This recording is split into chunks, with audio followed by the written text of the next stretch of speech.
Lieutenant Conde, we meet again. Anytime. Bukas ang opisina ko para sa'yo.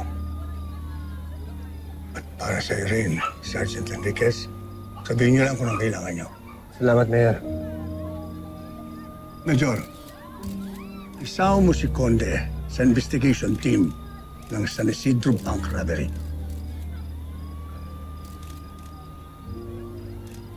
Kailangan ko ng magaling na pulis doon.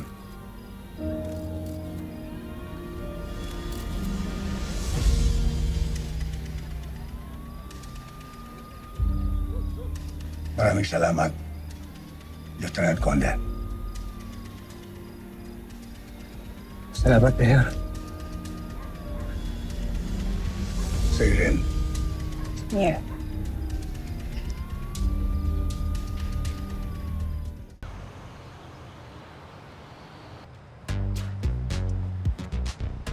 Welcome sa Dream Team. Ayan, alam mo, excited talaga akong makatrabaho ka rito. Upo ka. Upo ka.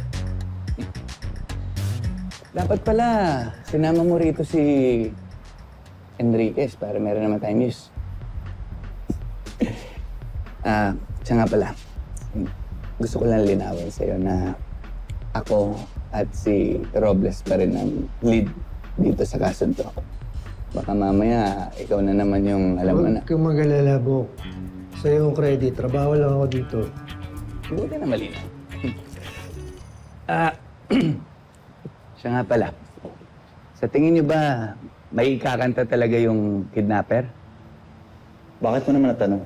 Eh, sa tingin ko kasi sinasabi lang niya yun para siguraduhin mabubuhay siya eh. Pero sa tingin ko, meron na siyang planong itakas siya ng mga kasama niya dun sa ospital.